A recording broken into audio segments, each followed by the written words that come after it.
Hello friends, welcome to iExamB. Today's article is Workforce Habits. So this article is basically about the challenges and problems faced by the workers as well as the industries because of this COVID-19. So Covid 19 की वजह से जो lockdown हुआ उसकी वजह से जो workers and industries को जो प्रॉब्लम्स फेस करनी पड़ रही है उसके बारे में राइटर ने लिखा है। साथ ही साथ कुछ मेजर्स भी बताए हैं कि ये सजेशंस भी दिए हैं कि ऐसा करने से इन प्रॉब्लम्स का सॉल्यूशन निकाला जा सकता है। साथ ही साथ ये आर्टिकल क्यों इम्पोर्टेंट है एग्जामिनेशन पॉइंट ऑफ व्यू से, काफी सारे ऐसे वर्ड्स हैं छोटे से आर्टिकल में, काफी सारे ऐसे वर्ड्स हैं जो बहुत ही इंपॉर्टेंट हैं। कुछ वर्ड्स आपके लिए न्यू भी होंगे, सो उनको भी देखते चलेंगे इस कंटेक्स्ट में, like disarray, swathed, pink slips, furloughs, purge, spur, concurrent. So जब से ये लॉकडाउन शुरू हुआ उसके थोड़े दिनों बाद से ये पिंक स्लिप्स एंड फरलॉज ये सब सारे वर्ड्स आने लगे और ये इंपॉर्टेंट है आपके एग्जामिनेशन पॉइंट ऑफ व्यू से। So let us see what the writer says. Instead of tweaking labor laws, states must inspire confidence in workers. So tweaking means tweaking यहाँ पे क्या है, कुछ चेंज करना, कुछ जैसा है उसमें थोड़ा सा चेंज कर दिया। सो कह रहे हैं कि जो लेबर लॉज को आपने सुना होगा, न्यूज में देखा होगा कि कई सारे स्टेट गवर्नमेंट्स लेबर लॉज में कुछ चेंजेस ला रही हैं, लाइक वर्किंग आवर्स को 8 से 12 आवर्स करना ताकि कम वर्कर्स से भी इंडस्ट्रीज का काम चल जाए।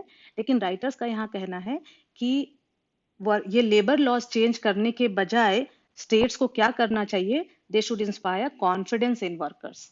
Okay, so 2 months into the national lockdown, India's workforce, ostensibly blessed to be part of its much wanted demographic dividend, is in complete disarray. So यहाँ पे कहते हैं, यहाँ पे आप देख सकते हो एक ostensibly वर्ड है which means apparently, मतलब ऊपर से जैसा दिखता है भले वो वैसा ना हो। So apparently blessed to be part of its much wanted demographic dividend. Now wanted क्या है, ये भी एक बड़ा ही इंटरेस्टिंग वर्ड है कि किसी चीज की बड़ी प्रशंसा की जा रही कि बहुत अच्छा है, बहुत अच्छा है, लेकिन एक्चुअली जिसकी प्रशंसा की जा रही है वो उसको डिजर्व नहीं करता है, वो एक्चुअल में उस प्रशंसा के लायक नहीं है और अच्छा नहीं है कि उसकी प्रशंसा की जाए। So when you are praising somebody that he is very good but actually he is not, that word is wanted, it is an adjective. So कहते हैं कि यहाँ पे जो हमारा डेमोग्राफिक डिविडेंड है जिसकी बड़ी प्रशंसा की जाती है लेकिन एक्चुअल में इज इन कंप्लीट डिसएरे। सो अभी 2 महीने के लॉकडाउन के बाद ये पूरा जो है वो disarray is what, is in complete mess. So कोई प्रॉब्लम आई, 2 महीने का लॉकडाउन आया तो एक स्टेट ऑफ कंफ्यूजन में आ गई सारी चीजें, ऑर्गेनाइज नहीं हो पाई ठीक से। There is the visibly disturbing narratives of a few million workers trying to get back home from their respective urban lives as resources run out and lack of adequate living space hits hard in the face of a virus that requires physical distancing. So क्या आपने देखा होगा कि visibly disturbing था, देख करके लोग disturb हो गए कि इतने सारे वर्कर्स अपने घर की ओर चल पड़े।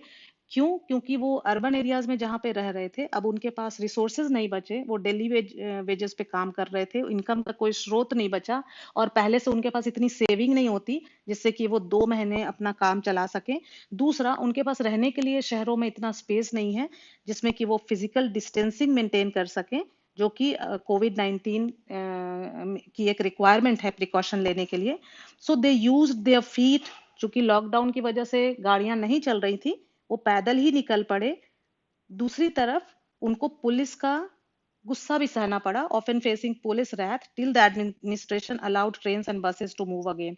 सो रिसेंटली ट्रेन्स एंड बसेस चलनी शुरू हुई हैं, लेकिन तब तक बीच के 2 महीनों में उनके लिए बड़ी ही भयावह स्थिति थी, क्योंकि जब उन्होंने ये भी हिम्मत कर ली कि चलो हम पूरा परिवार को लेके पैदल ही चले जाएंगे 1000-2000 किलोमीटर, तो उसमें भी रास्ते में उनको पुलिस का सामना करना पड़ रहा था, उनके डंडे खाने पड़ रहे थे। While swathes of informal sector workers are moving away from their adopted base, the remaining 10% of the workforce that is formally employed with social security benefits are beset by pink slips, furloughs और salary cuts. So यहाँ पे कहते हैं कि जो ये informal sector workers हैं वो तो अपने घर की ओर चल पड़े, जा रहे हैं, अभी भी वो काफी लोग पहुंच गए हैं अपने घर, काफी लोग अभी भी रास्ते में हैं। लेकिन जो रिमेनिंग 10% ऑफ वर्क फोर्स हैं जो फॉर्मली एम्प्लॉयड हैं with social security benefits are beset by pink slips. So actually beset means harmful way में उन पे असर होना। तो ये जो 10% फॉर्मल सेक्टर वाले लोग हैं, वो भी एक्चुअली बड़ी मुश्किल में हैं, क्योंकि उनको क्या मिल गया? Pink slips. अब पिंक स्लिप्स क्या होता है? जब आपकी कंपनी, जिसने भी आपको काम दिया है, आपका ऑर्गेनाइजेशन आपको पिंक स्लिप दे देती है, मतलब एक लेटर दे देती है कि अब आपको ये जॉब छोड़नी पड़ेगी, अब हम आपको अफोर्ड नहीं कर सकते। सो कुछ लोगों को ये पिंक स्लिप मिल गया। देन फरलॉज। फरलॉज इज उस पीरियड ऑफ टाइम को कहते हैं जिसमें आपकी कंपनी आपको कहती है कि इतने दिन तक तुम काम मत करो और इतने दिन तक हम तुम्हें सैलरी नहीं देंगे। जब स्थिति ठीक हो जाएगी तब तुम आके ज्वाइन करना और फिर हम आपको सैलरी देना शुरू कर देंगे। सो दैट इज फरलॉज और सैलरी कट्स। और फिर कई लोगों को सैलरी कट का सामना करना पड़ रहा है। तो जो 10% फॉर्मल सेक्टर वाले लोग भी हैं, वो भी अफेक्टेड हैं। The trend driven by the slump in economic activity cuts across sectors. Restrictions have eased slightly, but a return to normalcy has proved challenging even for the firms that are allowed to operate, largely due to inadequate manpower.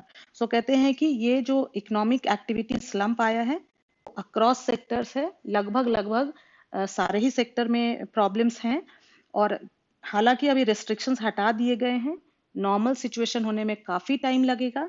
और इसमें सबसे ज्यादा जो challenging है वो है कि कैसे ऑपरेट करेगी कंपनीज, क्योंकि वर्कर्स नहीं है, मोस्टली वो अपने घर जा चुके हैं या वो जा रहे हैं। सो इन एडिक्वेट मैन पावर फेस कर रही हैं companies. So industry representatives have pleaded with the Labour Ministry to cajole workers to return to their workplaces on being summoned. And if that doesn't prove effective, make them liable for action under relevant industrial labor legislation.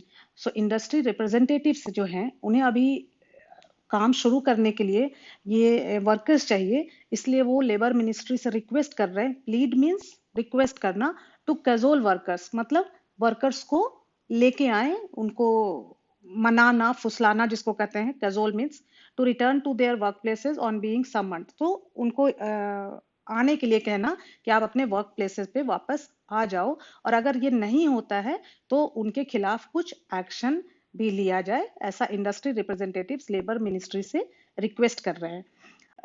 Relaxations have also been sought in statutory wage payments for April and May. So उन्होंने relaxation statutory veg payments के लिए भी अप्रैल और मई, ये 2 महीने के लिए उन्होंने रिलैक्सेशन की मांग की है, क्योंकि इन 2 महीने में बहुत कम काम हुआ। Several states offered a temporary fix, stretching permissible working hours from 8 to 12 so that productivity can improve even with less than optimal staff strength. So कुछ states ने ऐसा किया है कि जितनी जरूरत है स्टाफ की उतने नहीं है, तो उन्होंने वर्किंग आवर्स को 8 to 12 कर दिया है ताकि उसकी कुछ भरपाई हो सके। While Rajasthan withdrew such an order, UP, MP, and some others have used the occasion to embark on a purge of labor laws, citing the need to spur investor confidence and revive the job creation. सो राजस्थान ने तो withdraw कर लिया है order, लेकिन UP, MP और some other states ने उन्होंने ये कहा है कि अभी जो स्थिति है, इस स्थिति में इन लेबर लॉज को चेंज करना, उसमें जो ऐसे रिस्ट्रिक्शंस हैं, बहुत सारे लॉज हैं, उसको हटाना बहुत ज़रूरी है, तभी इन्वेस्टर का कॉन्फिडेंस हम लोग जीत सकते हैं। तो कई सारी चीज़ें हैं, जैसे उसमें जो वर्कर्स का इतना ख्याल रखना पड़ेगा, अगर अचानक से फैक्ट्री बंद करनी पड़ी तो भी जो वर्कर्स हैं उनको पेमेंट देना पड़ेगा। ये सारी चीज़ों को ये हटाना चाह रहे हैं ये स्टेट्स गवर्नमेंट्स। और वो कहते हैं कि ये अभी ज़रूरी है, क्योंकि इन्वेस्टर का कॉन्फिडेंस तभी आएगा और जॉब क्रिएशन तभी हो पाएगा। क्योंकि मान लो दूसरे देश के कोई इन्वेस्टर आना भी चाहेगा तो वो इन लेबर लॉज को देख करके डर जाएगा, इसलिए हम इसको चेंज करेंगे। लेकिन फिर ये भी सोचना पड़ेगा कि जो राइटर का कहना था कि ये भी सोचना पड़ेगा ना कि फिर जो वर्कर्स हैं उनके बारे में कौन सोचेगा। आप देखो, 8 घंटे की जगह 12 घंटे काम लेंगे, फिर उनके हेल्थ के बारे में, उनके खाने पीने का, उनका जो रहने सहने की व्यवस्था है, उसके लिए इन कंपनीज की कोई रिस्पॉन्सिबिलिटी नहीं रहेगी। तो अगर इस तरह का होगा तब तो जो लेबरर्स हैं उनकी हालत और खराब हो जाएगी। So labor unions have protested this wholesale scrapping that would leave employees vulnerable in many aspects. So अब लेबर यूनियन इसके खिलाफ प्रोटेस्ट कर रहे हैं कि इस तरह से अगर लेबर लॉज को चेंज कर दिया जाएगा तो जो एम्प्लॉयज हैं, जो वर्कर्स हैं, उनकी स्थिति बहुत ही वल्नरेबल हो जाएगी। Being a concurrent subject in the constitution, states however need the centers not to effect these changes, and for now labor minister Santosh Kumar Gangwar appears disinclined to agree. So यहाँ पे कहते हैं चूंकि ये concurrent subject है, इसमें state अकेले कोई भी स्टेट गवर्नमेंट खुद ही फैसला नहीं ले सकती, सेंट्रल गवर्नमेंट का भी अप्रूवल चाहिए। और जो लेबर मिनिस्टर हैं संतोष कुमार गंगवार, ऐसा लगता नहीं है कि वो इसके लिए अग्री करेंगे कि इन लेबर लॉज में ये सारे चेंजेस किए जाएं। Official instructions to keep paying employees amidst the lockdown have not worked evenly, while tweaks such as lowering the EPF contribution rate do not amount to much relief for firms on their staff. So कहते हैं कि जो official instructions आए कि आप even जो lockdown वाला period है उसमें भी आप सबको पेमेंट दो, वो इवनली वर्क नहीं कर पाया। और जो ईपीएफ कंट्रीब्यूशन को कम किया गया ताकि फर्म्स को थोड़ा सा रिलीफ मिले, वो भी ज्यादा मदद इन कंपनीज को, इन फर्म्स को नहीं दे पाए, उससे ईपीएफ कंट्रीब्यूशन को लो करने से इतनी मदद नहीं मिल पाई। देन द राइटर सेज कि ये जो चेंज सिनारियो है, nature of work is changing, greater spending is needed on hygiene. So इस चेंज सिनारियो में अभी फर्म्स के पास इनकम इतनी नहीं है, लेकिन खर्चे ज्यादा होंगे क्योंकि हाइजीन पे भी ध्यान देना पड़ेगा। The immediate challenge is to inspire employee confidence, और इमीडिएट जो चैलेंज है वो है इंस्पायर करना एम्प्लॉय कॉन्फिडेंस को। Most migrant workers are running scared of the pandemic, migrant workers घर की ओर जा रहे हैं और पैंडेमिक से डरे हुए हैं, इस बीमारी से डरे हुए हैं। Getting them home safely is the first step and giving them an emergency income support till the worst of the pandemic subsides is the next. So the writer says कि अभी जो फर्स्ट प्रायोरिटी होनी चाहिए वो ये होनी चाहिए कि जो ये लेबरर्स हैं, वर्कर्स हैं, वो किस तरह से घर सेफली पहुंच जाएं, और दूसरा, जब तक ये पैंडेमिक सबसाइड नहीं होता है, जब तक वो अपने काम पे वापस नहीं लौट जाते, अर्न नहीं करने लगते, तब तक उनको इनकम सपोर्ट देना, ताकि कोई ऐसा ना हो कि कोई भूख से मर जाए या बीमारी से मर जाए, उसके पास इलाज के लिए पैसे ना हो। ये तो इमीडिएट रिलीफ देना ही चाहिए, but for them to return to work enthusiastically over time, it is equally critical। कहते हैं कि ये देने के बाद भी वो अगर हम चाहते हैं कि वो उत्साह से खुशी खुशी वापस अपने काम पे आए जब चीजें सही हो जाएं, उसके लिए बहुत ही जरूरी है, बहुत ही इम्पोर्टेंट है कि जो गवर्नमेंट का अप्रोच है urban and industrial housing, work place social security और मिनिमम वेज स्टैंडर्ड्स, ये जो अप्रोच है उस पे बदलाव लाया जाए, रीओरिएंट किया जाए। The centre must begin a dialogue with states on this front, और सेंट्रल गवर्नमेंट को जरूर स्टेट गवर्नमेंट से इस मुद्दे पर बात करनी चाहिए। और जो इनइफेक्टिव पेपर लॉज हैं, यहाँ पे inter state migrant workman act of 1979 की बात कर रहे हैं कि ये जो लॉ है ये इनइफेक्टिव से पेपर लॉज हैं, इनको रिव्यू करना चाहिए और इनमें चेंजेस लाने चाहिए। सो हमने आज ये वर्ड्स देखे जो इम्पोर्टेंट हैं। ऑस्टेंसिबली, अपेरेंटली, जो दिख रहा है भले वो वैसा ना हो। वांटेड, जब हम किसी का प्रेज करते हैं, किसी चीज का, किसी व्यक्ति का, कि वो बहुत अच्छा है, लेकिन एक्चुअली में वो अच्छा होता नहीं है, लेकिन उसका प्रेज किया जा रहा है, उसका बहुत तारीफ की जा रही, that is wanted, it is an adjective. Tweak, changes, small changes, tweak कहते हैं जब हम कहते हैं कि कोई थोड़ा सा चेंज कर दिया, ट्वीक कर दिया। Disarray, in a state of confusion, complete mess, जहाँ पे कोई चीज हम सही तरीके से हैंडल नहीं कर पा रहे हो, तो वो डिसएरे उसको कहते हैं, उस सिचुएशन को, कंडीशन को। बीसेट, हार्मफुल वे में किसी चीज को अफेक्ट करना, किसी चीज पे असर होना। पिंक स्लिप्स, जब कंपनीज या फर्म्स अपने एम्प्लॉयज को एक लेटर दे देती हैं कि अब आप काम पे ना आए, जब उन्हें लगता है कि अब वो अफोर्ड नहीं कर पाएंगे, दैट इज पिंक स्लिप्स। सो एक तरह से मतलब नौकरी का चला जाना किसी का, अभी ये लॉकडाउन में काफी हो रहा है।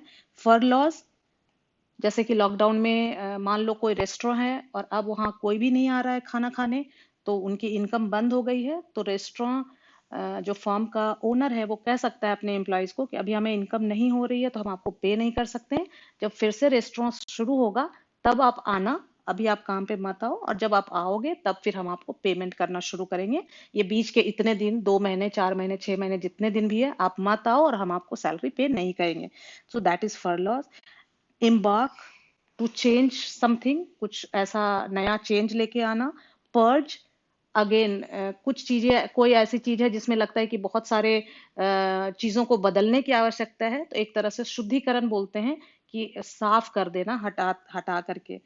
कॉन्करेंट, यहाँ पे कॉन्करेंट लिस्ट की बात हुई थी। So these were the words. आज का आपका सवाल है कि लेबर मिनिस्टर का नाम लिखना है आपको कमेंट सेक्शन में। साथ ही साथ if you have any suggestion for this you can write in comment section, we'll try to include that also. So thank you friends, thanks for watching.